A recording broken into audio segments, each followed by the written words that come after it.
નમસ્કાર મિત્રો, સ્વાગત છે તમારું અચંજીવ સ્ટડી પોઈન્ટ યુટ્યુબ ચેનલના એક નવા વિડીયોમાં. ધોરણ 10 અને ધોરણ 12 બોર્ડની માર્કશીટ અંગે ખૂબ જ મોટા સમાચાર સામે આવી રહ્યા છે, જે ધોરણ 10 અને ધોરણ 12 બોર્ડની પરીક્ષા આપનાર તમામ વિદ્યાર્થીઓ માટે જાણવા ખૂબ જ જરૂરી છે.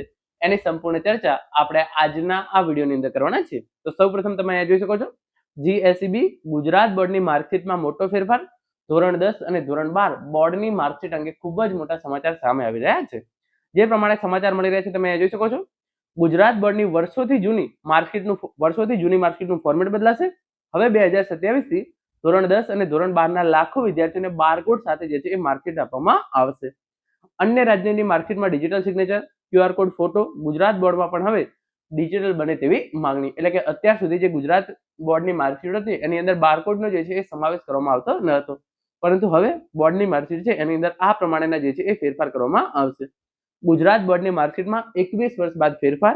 વર્ષ 2027 થી માર્કશીટની અંદર બારકોડ આપવામાં આવશે. બારકોડ સ્કેન કરીને તમે માર્કશીટ જે છે એ જોઈ શકશો. ડોક્યુમેન્ટ વેરિફિકેશન અને ડિજિટલ કોપી જે છે એ સરળ બનશે. અન્ય રાજ્યોની જેમ ગુજરાતમાં પણ હવે જે છે એ આ આધુનિક સુવિધા આપવામાં આવી છે. ધોરણ 10 અને ધોરણ 12 ની માર્કશીટ જે છે હવે ડિજિટલ બની જશે. 15 લાખ જેટલા વિદ્યાર્થીઓને આનો લાભ મળશે અને બોર્ડ દ્વારા ટેકનોલોજીનો ઉપયોગ કરી આ ફેરફાર જે છે એ કરવામાં આવે છે. તો હવે ધોરણ 10 અને ધોરણ 12 બોર્ડની જે પણ માર્કશીટ બનશે એ ક્યુઆર કોડ વાળી હશે અને એની અંદર જે છે એ digital signature, QR code, photo વગેરે જેવી સુવિધાઓ જે છે એ વિદ્યાર્થીઓ માટે આપવામાં આવશે. વર્ષ 2027 થી આ ફેરફાર લાગુ પડશે અને ધોરણ 10 અને ધોરણ 12 લાખો વિદ્યાર્થીઓને આનો ફાયદો મળશે અને હવે બારકોડ વાળી જે છે એ માર્કશીટ વિદ્યાર્થીઓને આપવામાં આવશે. Thank you so much for watching.